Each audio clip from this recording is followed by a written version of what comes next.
Those feelings of alienation are a response to the policies that have been put in place over the last number of years.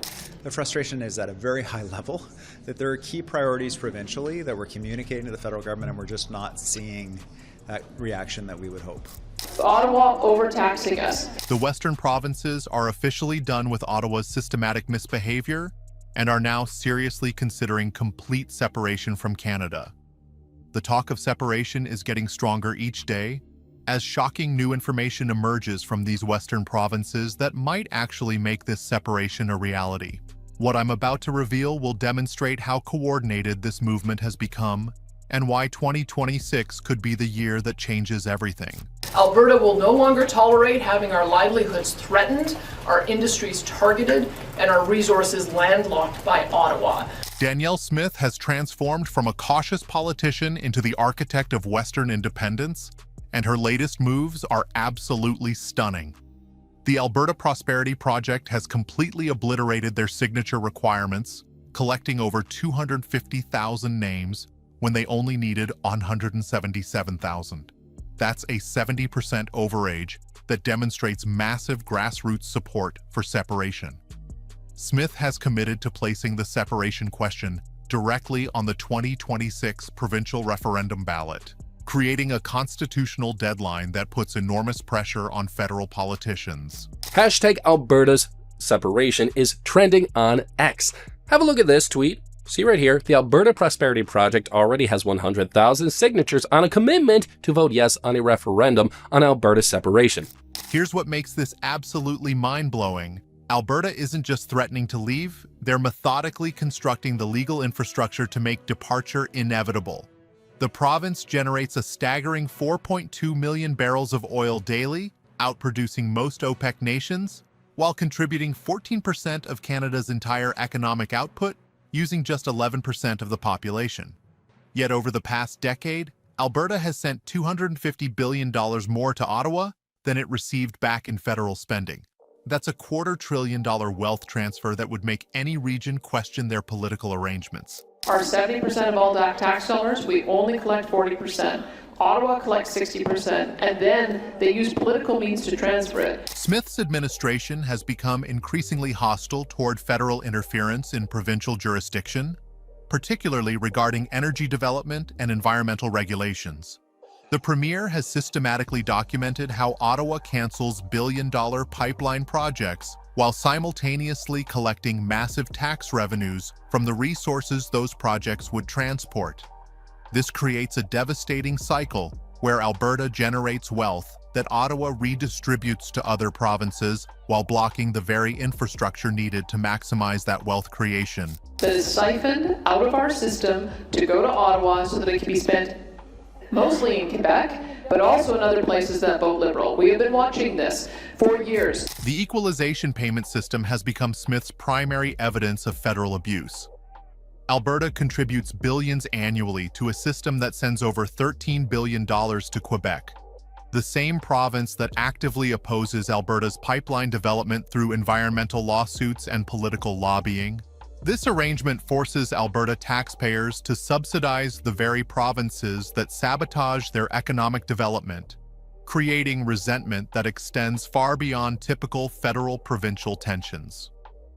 Smith has also highlighted how federal carbon pricing policies disproportionately impact Alberta's energy sector, while exempting heating oil used predominantly in Atlantic provinces.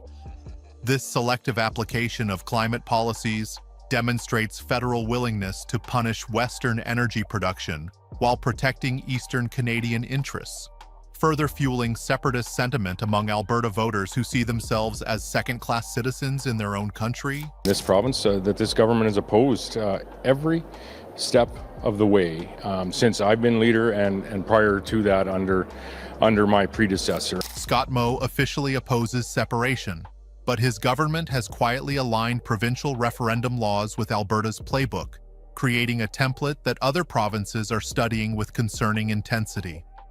Saskatchewan's Referendum and Plebiscite Act requires 60% support and 50% turnout for binding results, establishing legal mechanisms that separatist movements can exploit when the political moment arrives. The unconsulted introduction years ago of the carbon tax going to $50, never go higher, then very shortly after, it's going to go to $170 and musing about even higher than that. These are all responsive feelings that Saskatchewan residents have. Saskatchewan's economic grievances mirror Alberta's fiscal frustrations, but with agricultural twists that make federal interference even more infuriating. The province dominates global wheat, potash, and uranium exports, with most production heading directly to American markets rather than Eastern Canadian destinations. Yet federal policies could cost Saskatchewan's economy $111 billion by 2035, according to provincial analysis, while carbon taxes and emission standards crush agricultural operations that feed the nation. I'm frustrated with the unconsulted decisions that have come from Ottawa for the last period of time. Moe has become increasingly aggressive in challenging federal authority over provincial resources and agricultural policy. His administration published a comprehensive list of federal policy changes demanded for resetting the relationship with Ottawa, essentially delivering an ultimatum rather than requesting negotiations. The Premier has specifically targeted federal environmental regulations that impose unrealistic standards on farming operations without understanding agricultural realities or consulting with producers who actually work the land. I'm sure there's people that, yes, absolutely want to separate from Canada. The Saskatchewan government has also joined the New West Partnership Trade Agreement, inviting other provinces to participate in interprovincial commerce that bypasses federal coordination entirely.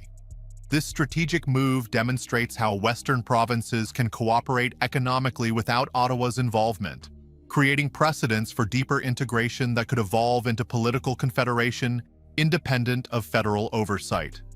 I was on a trade mission to Japan, to Korea, to Malaysia. Premier David Eby has made a remarkable strategic shift that signals British Columbia's growing independence from federal oversight, and the implications are absolutely staggering. He's actively pursuing international partnerships with Japan, South Korea, and Malaysia that bypass federal trade policies while supporting Alberta's Energy Corridor initiative without requiring federal subsidies, essentially telling Ottawa that provinces can deliver major projects independently. I cannot fathom why BC taxpayers are sending, in the last 2 years, contributing to sending $1 billion to the province of Ontario. British Columbia's fiscal relationship with Ottawa mirrors the exploitation experienced by other Western provinces, sending $26 billion annually to federal coffers while receiving only $18 billion in return. This $8 billion annual deficit represents money that could fund provincial infrastructure, healthcare improvements, or tax reductions if BC retained control over its own revenues instead of subsidizing federal spending in other regions. Energy projects, we also have Cedar LNG and Silism's LNG that are reaching final investment decision or are in construction. Eby has fundamentally restructured BC's approach to major resource development projects, demanding that private proponents finance infrastructure without taxpayer subsidies while streamlining provincial approval processes. This strategy eliminates federal involvement in project financing while accelerating development timelines through reduced bureaucratic interference. When provinces prove they can deliver billion-dollar projects faster and cheaper than federal programs, it undermines arguments for central government necessity. BC will be the economic engine, frankly, of the new economy that we're building here in Canada. The Premier has also intensified BC's direct diplomatic engagement with Pacific Rim nations, conducting trade missions and signing agreements that compete with federal trade initiatives. These international relationships demonstrate provincial capacity for independent foreign economic policy, particularly with Asian markets that represent BC's natural trading partners based on geography and existing commercial ties. If you're as shocked by these developments as I am, smash that subscribe button and hit the notification bell, because what happens next in Canadian politics will reshape everything, and you don't want to miss these earth-shattering updates that mainstream media is completely ignoring. BC's growing independence movement among younger voters presents long-term demographic challenges to federal unity. 37% of young British Columbians believe their province could function independently, while 66% of Cascadia independent supporters fall within the 18 to 34 age demographic. These numbers suggest that separation sentiment will strengthen over time as older generations more attached to federal institutions are replaced by voters with weaker emotional connections to Canadian identity. BC controls critical Pacific trade routes and natural resources. The province's energy infrastructure development, particularly the Site C Dam project, will generate electricity for 500,000 homes while demonstrating BC's potential for energy self-sufficiency. This capacity for energy independence, combined with existing hydroelectric resources, creates economic foundations for sovereignty that didn't exist during previous separation movements in other provinces. If Quebec decides to be on their own, they can do it. I can definitely think they can do it, though. Premier Legault has officially announced Quebec's exploration of a sovereignty referendum, but political insiders are discussing whether Quebec could pursue unprecedented alternatives to traditional independence that have diplomatic circles speculating about continental realignment. Support for independence among French-speaking Quebecers has reached 45%, while Quebec systematically constructs constitutional exploration committees with organizational precision that terrifies federal strategists. We don't shut the gate. This is not true. We are lowering our goals, our scenarios. Legault's administration has established a constitutional exploration committee that functions as a bureaucratic framework for legal extraction from Confederation. This represents a fundamental shift from the emotional separatist campaigns of previous decades toward methodical preparation for sovereignty that includes detailed planning for currency transitions, passport systems, and international trade agreements. Town halls scheduled across Quebec demonstrate the systematic approach to building public support for independence through education rather than pure political mobilization. Quebec's economic position makes separation more viable than federal politicians acknowledge publicly. The province generates 20% of Canada's total economic output while consuming only 18% of federal spending, creating a net fiscal contribution that contradicts Ottawa's claims about Quebec's dependence on federal transfers. With an economy larger than Norway or Ireland, Quebec possesses sufficient economic foundation for sovereign governance without requiring federal subsidization. Quebec is looking at cutting down the number of permanent immigrants to as low as 25,000. That's less than half the number the province currently takes in. The immigration crisis has become Quebec's primary trigger for constitutional rebellion against federal authority. Ottawa controls immigration policy, while Quebec bears the demographic and cultural consequences of federal decisions that ignore provincial language requirements and integration capacity. 25,000 temporary immigrants annually represent forced demographic change that threatens Quebec's linguistic survival. Yet federal bureaucrats dismiss provincial concerns about cultural preservation as xenophobic rather than legitimate governance issues. I would vote yes. October will mark 30 years since Quebec's second referendum, where 50.58% voted no on the province's sovereignty. But it seems the independence movement is once again gaining ground with more and more support from youth. Legault's response to federal challenges against Bill 96 language legislation revealed the emotional detachment driving Quebec toward separation.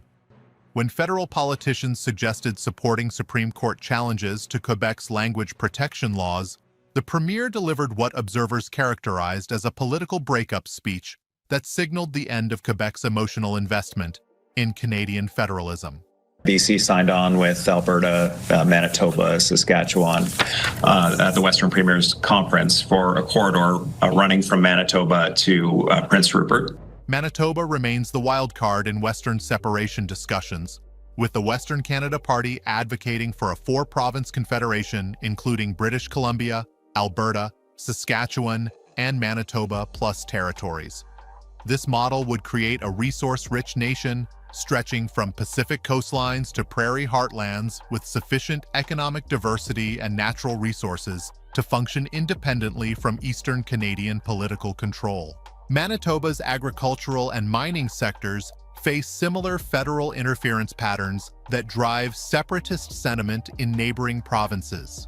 Federal environmental regulations, carbon pricing policies, and transportation bottlenecks created by Eastern Canadian political priorities, harm Manitoba's resource development, while federal equalization formulas redistribute Manitoba's wealth to provinces that contribute less to national economic output. How things are terrible in Alberta because of the rest of Canada. Western separatist coordination has evolved beyond isolated provincial complaints toward systematic constitutional challenge that federal institutions lack capacity to manage effectively. Multiple simultaneous independence movements create negotiation complications that exceed any government's political bandwidth, while forcing federal politicians to choose between offering major concessions to all Western provinces or risking complete constitutional collapse. I think you'd see those feelings of alienation wane. What happens to Canada without its Western cash cows represents Ottawa's worst nightmare becoming inevitable reality. Federal politicians would face an immediate $20 billion annual shortfall without Alberta's tax contributions alone. Without $13 billion annually in federal transfers funded primarily by Western resources, Quebec would face immediate fiscal crisis that makes sovereignty economically mandatory rather than culturally preferred. Consider what remains of Canada in this scenario. The political fragmentation would reshape North American geography permanently while leaving a rump state economically unviable and politically unstable. Hit that subscribe button because 2026 is shaping up to be the year that completely redraws the map of North America, and we are here to keep you updated.